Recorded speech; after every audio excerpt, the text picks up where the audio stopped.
Hello and welcome to my thoughts on Final Fantasy VII Rebirth. Developed by and published by Square Enix, Final Fantasy VII Rebirth is the second in the Final Fantasy VII Remake trilogy. Once again, we will follow the adventures of Cloud, Tifa, Barret, Aerith, and Red 13 as they step out into the world to hunt down Sephiroth. The first thing we always ask is if this game is worth the $70 price tag. The answer to that is yes. However, you do have to keep a few things in mind. There's one major issue with the game and a few minor issues. First of all, Final Fantasy VII Rebirth is a Final Fantasy game through and through. Made by Square Enix, they have nailed everything you would expect in a Final Fantasy game.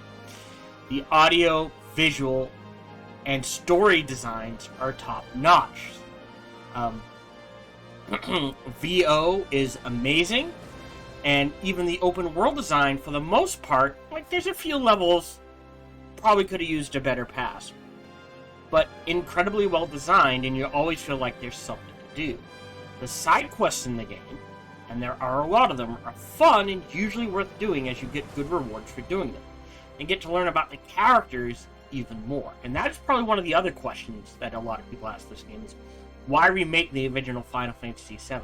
Between both this game and the previous Final Fantasy VII Remake, we get to see much more character development compared to the original. For that alone, I think these remakes are worth it. There are some... Oh, and the combat. I'm sorry, I forgot the combat. The combat flows incredibly well. It is easy to use, quick to learn, deep to master, that sort of thing. You can easily switch between characters. It is just a joy to use, as is the materia system and everything else. Again, this is a Final Fantasy game through and through. They have nailed everything they needed to make this a Final Fantasy game. But like I said, there are issues. Some of the side quests feel imbalanced, where all of a sudden you'll be doing a side quest, and it'll be like, all right, this feels good, this feels good, this feels good. All of a sudden, it's like, okay, the only way I can beat this quest is I just have to get lucky. Or, why is a level 45 quest in a level 20 area? Sort of thing.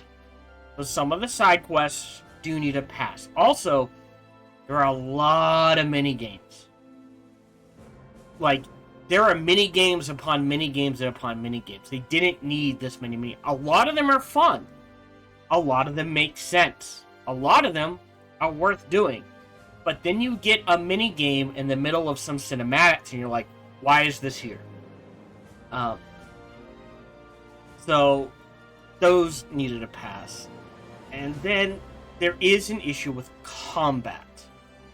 Again, these are all minor issues. The issue with combat is they need to make up their mind on how combat should work. Is this an RPG game or an action game? The issue is there are some times in combat where it behaves as if it's an RPG game, i.e., the enemy is hitting me with multiple attacks. As long as I block the first one, they all count as being blocked. And then there are other times where it acts as an action game, i.e., I am being hit with multiple attacks. Even if I block the first one, but I miss the rest, I take the hits I don't block. Or I miss the first one, but I can block the rest. And it's very hard to tell when those rules are kicking into place. But honestly, the biggest issue with this game, or the two biggest issues with this game, are that it is a long and very large game. This is an RPG made by RPG lovers for RPG lovers. Our entire playthrough clocked in at around 130 hours when all is said and done. Which means on average, you can expect a playthrough to take between 100 and 140 hours.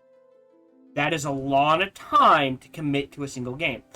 Now, They do respect your time. The rewards, for the most part, are always worth it. The combat is fun. It just feels like they could have trimmed bits, if that makes sense. They didn't need to make this a 140-hour game. I was expecting 70-ish, maybe close to 80, but this is a very large game. The other issue is a lot of people were asking while I played, do I need to play the first one? No, you don't. They do a very good job. If you haven't played Final Fantasy VII Remake, the first one in the trilogy, you can hop into this and be just fine. Do a great recap of the first one. However, the Final Fantasy VII Remake, the first one in the trilogy, is a better overall package. It is a 70-hour game. It is much more tightly well done. Things feel balanced. They make sense. If you're new to RPGs, I would recommend playing them in order. If you're a fan of the Final Fantasy VII series and you missed the first one, do jump into this one of the two, but just keep in mind, it is a very long game.